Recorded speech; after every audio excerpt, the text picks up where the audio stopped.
Boa noite a todos e todas. Meu nome é Mika Jorlando Slambo, estudante do curso de Musicologia e Etnomusicologia da UFPB. O trabalho que propus para esta sétima jornada faz parte das preocupações da etnomusicologia, um campo que tem sido a favor das interrelações da música com situações que afetam positiva ou negativamente o mundo.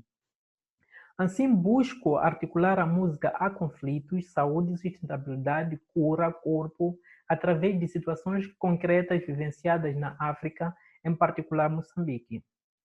Para o etnomusicólogo Ganesh Kwabena Nketia, fazer música é tão necessário para a plenitude da vida quanto qualquer outra necessidade humana que precisa ser satisfeita. Esta coesão social proporcionada pela música também encontra respaldo nos trabalhos dos nigerianos Ovaboreni Isaac Idamoyibo e Mekzeu. Me interessa aqui pensar até que ponto a música pode gerar a plenitude da vida humana e como ela pode manter uma coesão social. Os procedimentos básicos para responder a esta questão incluíram minhas experiências, conversas, articuladas com uma pesquisa bibliográfica fundada em pressupostos etnomusicológicos, antropológicos, entre outras áreas. Portanto, os resultados da pesquisa apontam que a música pode produzir, dependendo da reação humana, um impacto positivo ou negativo nos conflitos dos terroristas armados, na saúde dos sujeitos, na sustentabilidade do meio, na cura das doenças e no corpo humano. Parto para a interrelação música e conflito. Destaco para começar que os músicos vêm consolidando o seu papel significativo nos conflitos que afetam o mundo. Para evidenciá-lo, reflito sobre as situações dos ataques armados que têm sido vivenciados desde 2017 na província de Cabo Delgado, norte de Moçambique. Apresento inicialmente uma parte da música Povo Sem Guerra, do recém-graduado músico Abdul Rehman Bakil Jr. Em sua parte B, podemos ler versos como: muitas famílias sem teto para morar, muitas crianças sem escola para estudar. O que o destino reserva para estas famílias? Por favor, parem com essa luta. Queremos continuar a sorrir, a construir um futuro melhor. O texto e o vídeo dessa música denunciam as atrocidades que têm sido vivenciadas nos distritos de Macomia, Mocimba da Praia, Nangada, Palma, Kisanga, Moeda, Metuji, Ibo, Muidumbi, que se transformaram em uma área de perigosa circulação para os moçambicanos. Algumas aldeias destes distritos têm sido completamente abandonadas e os sujeitos destes locais demonstram um sentimento de grande frustração. Ao refletir sobre o papel político da música, os compositores, exemplificados por meio de Bakil, mostram sua potencialidade na luta contra a atual apatia, conformismo e egoísmo político africano e mundial. A música Povo Sem Guerra nos desafia para um entendimento mais profundo do terrorismo. Na visão do compositor dessa música, foi o único meio que encontrei para contribuir na minimização do sofrimento das famílias deslocadas. O Bakile, ao reconhecer isso, afirma a tristeza dos moçambicanos e nos convida a refletir sobre a humanidade e sua afirmação crítica na luta pelas vidas negras. Assim, o compositor destaca: eu escrevi essa música com o objetivo de dar a conhecer Moçambique e ao mundo a realidade vivida em Cabo Delgado. De fato, as notícias diárias moçambicanas, em sua minoria, mostram os traumas cotidianos descritos na música do Bakilo, onde os sujeitos ficam sem saber se o seu bairro será atacado ou não, ou se um membro da sua família será lixado, acatanado, morto ou raptado. Trata-se de um assunto muito sério que a música por si só não seria suficiente para resolver, mas ela nos chama a atenção para uma união e cooperação entre sujeitos, religiões, países, regiões, etc., de modo a lidar com estes sentimentos de marginalização e exclusão que os sujeitos destas aldeias estão vivenciando. Tais sentimentos, aliado ao alto nível de desemprego, está a intensificar esse terrorismo, fazendo com que os sujeitos de uma determinada aldeia se aliem ao grupo dos terroristas como forma de garantir a sua sobrevivência. Importante que os músicos e etnomusicólogos desenvolvam de imediato projetos práticos como promoção de performance para músicos afetados pelo terrorismo, apresentação de performance nos locais onde as pessoas afetadas estão assentadas, angariação de fundos por meio de performance para apoiar as populações que estão sem comida, roupa, casa, demonstrando que a música pode contribuir em tempos e lugares conflituosos. Entrando no ponto música e saúde, Greenblatt afirma: a música expressa e medeia o medo do que está à frente e pode servir como uma arma para desviar ou manter o impacto de um futuro desconhecido e indesejado. No caso da Covid-19, músicos e grupos comunitários da África estão usando música, dança, poesia, teatro para conscientizar as pessoas sobre as causas, formas de transmissão e prevenção do vírus. Apesar de eu estar otimista quanto à eficácia da música, pontuo que ela não pode por si só mudar e construir novos entendimentos socioculturais, pois isso depende de esforço individual e coletivo. Portanto, a música pode ser ineficaz quando ela não inclui uma mudança de comportamento do sujeito. Timothy Rice, por meio de uma pesquisa realizada em Zimbábue por Rick Alviso, mostrou um paradoxo que passo a destacar. Uma artista musical cantou com a sua banda sobre o HIV/AIDS na esperança de educar as pessoas sobre o uso de preservativo e outras práticas de sexo seguro. Triste e ironicamente, todos os membros da banda morreram de AIDS. De facto, no Zimbábue e em outros países africanos não havia uma cultura de mudança, ao ponto que uma outra banda, a do zimbabiano Oliver Mtukudzi, produziu a música Chodi para a conscientização sobre o HIV/SIDA. Contudo, a música parece ter sido ineficaz em provocar novas atitudes na medida em que, em 1960, 4 membros da banda perderam a vida pelo vírus. Evidentemente, o impacto social musical passa por uma mudança de comportamento e não simplesmente numa mera vivência de performances. Este paradoxo vale para refletir sobre esse momento pandêmico em Moçambique e outras partes do mundo, de modo a não produzir os mesmos erros. Entrando na relação música e sustentabilidade, enfatizo que a música pode se delinear como um elemento insustentável do meio ambiente. A insustentabilidade aqui está vinculada à reação humana no processo de fabricação do instrumento. Dou um exemplo.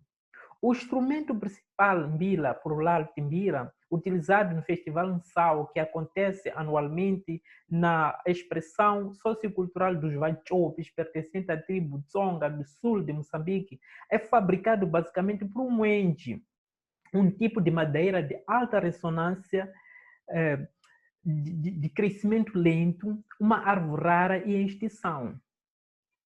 A confecção das teclas deste instrumento exige uma complexa tecnologia artesanal que algumas vezes demanda uma maior quantidade de madeira que seria desnecessária em um instrumento mais mecanizado.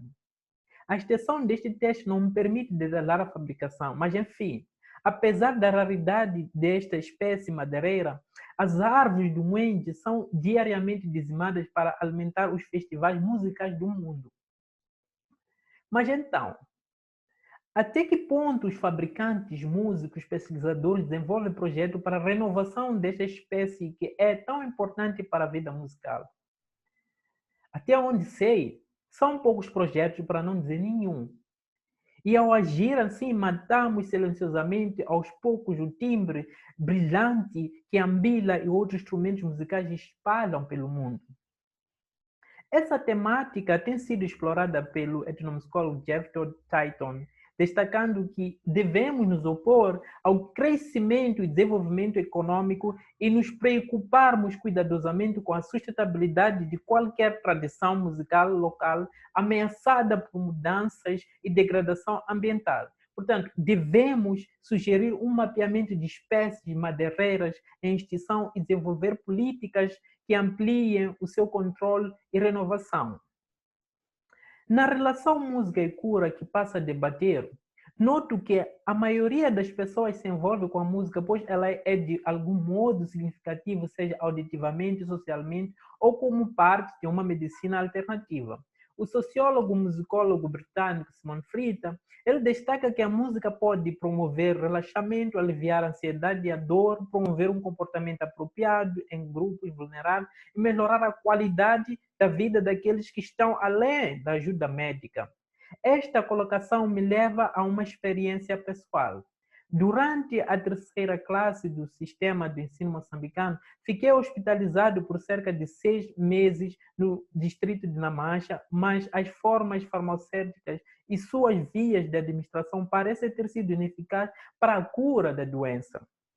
Após a alta concedida pelo médico, os meus progenitores levaram-me desesperadamente para uma anciã que realmente curou a doença. Para discernir essa doença, a anciã entrou uma canção que acompanha a prática com o solo, ação que ajudou a identificar os motivos da doença e possíveis ervas da sua cura. Nessa prática, são usados diófanos agudimentos como uma fachada, a figura 1, gote, a figura 2. Também encontramos membranófonos de percussão como o chomane, figura 3, entre outros tambores. Estes instrumentos musicais tradicionais têm a função religiosa de chamar os deuses e assim fazer a possessão espiritual. Esses instrumentos auxiliam a cura à medida que a música vai soando. Embora a anciã Tinunguvane, que são espécies de amêijoa, canções, instrumentos, entre outros elementos desse ritual, sejam agrupadas numa suposta feitiçaria ou macumba, são partes vitais de uma prática indígena africana que permitiram a continuidade da minha vida. A música, como parte dessa prática culturalmente situada na cura, também mantém algum relacionamento a ser determinado com o transe que se opera no ser humano, no caso, que se operou em meu corpo e na relação sobrenatural durante o processo da cura. A música é, portanto, equiparada a um dos elementos mais importantes dessa prática espiritual e divina. Assim, em rituais dessa natureza, uma música específica deve ser selecionada e realizada corretamente para produzir os fins desejados. E isso é realizado com a sabedoria dos anciãos dessa determinada comunidade. A valorização da prática solo, sua música e processo de transmissão no âmbito social e acadêmico possibilita o entendimento e circulação de formas, lugares, saberes e singularidade de qualquer cultura, bem como a problematização de conceitos canônicos de música e de musicalidade. Na relação música e corpo que passo a discutir, destaco que a música pode transformar os sonhos como ações reais, dança, teatro, trabalho, cura, ações estas que são estimuladas por uma vibração específica. Estas atividades exploram a capacidade abrangente do som de reunir e transformar os sujeitos de um estado para outro, onde ouvir a música é fazer conexão de experiências à medida que as pessoas cantam, tocam, dançam, sorriam, estabelecem um vínculo afetivo. Trata-se de uma experiência tão energizante e espiritual, onde as pessoas recebem mente, corpo e alma. Portanto, a música tem o poder de oferecer às pessoas a experiência corporal de suas identidades imaginadas no momento da performance. O músico, tal como o ouvinte, não produz apenas sons socialmente significativos externamente, mas move também as suas mãos, dedos, cabeça, ombros, pernas, segundo determinados motivos coordenados durante a produção musical, motivos estes que se traduzem numa coordenação motora, psíquica e afetiva. O fazer musical não é apenas uma maneira de expressar ideia, é sim uma maneira de vivê-las. Então, qualquer performance musical não é símbolo de coisas externas a ela, mas a ele, mas tem um retorno que se manifesta nos sujeitos envolvidos. Um exemplo pode ser visto entre os praticantes de esgubo, dança tradicional guerreira moçambicana, maioritariamente exibida nas províncias de Maputo e Gaza, sul de Moçambique, na qual os rostos firmes e pujantes dos praticantes, bem como os gestos corporais excessivos, representam a resistência à ocupação e opressão colonial. No Xigupo, tal como no Mapico e outras práticas musicais moçambicanas, o corpo é uma espécie de elemento indispensável da manifestação musical. Seus movimentos são guiados pelo conjunto de instrumentos que conduzem as coreografias. As configurações rítmicas agem constantemente dentro do corpo do dançarino ou da dançarina. Assim, o dançarino representa a união música e a união da música e da dança e seu próprio corpo, pois além de ele estar dançando a música que toca, ele ou ela também toca a música que dança. Sendo assim, os sons e as circunstâncias, elas são associadas a um conjunto coerente de ideias sobre sensações corporais de si e dos outros que estão envolvidos dentro daquele coletivo. Nas considerações finais, destaco que a música pode ser um elemento vital ou não para a restauração dos sujeitos. A música pode ser usada estrategicamente na definição de dinâmicas eficazes e eficientes para a recuperação dos sujeitos de trauma, doença, sofrimento e dano causado pelo vírus, isolamento físico ou qualquer conflito. No entanto, devemos aplicá-la e analisá-la criticamente a partir de interrelações concretas. Portanto, a produção musical se traduz numa plenitude da vida humana se conseguir satisfazer as questões cotidianas que as pessoas afetam. A música se tornará um índice de uma comunidade viva e socialmente coesa se responder aos problemas práticos da comunidade, seja um conflito, doença, questões de meio ambiente, entre outros pontos. Adiante, temos as referências consultadas para esse trabalho. Quero agradecer a toda a equipa organizadora deste evento e a CAPSE pela bolsa, Canimambo, Asante Sana, Niabonga, Nibungile, Incomo, Gracia, obrigada, obrigado, thank you.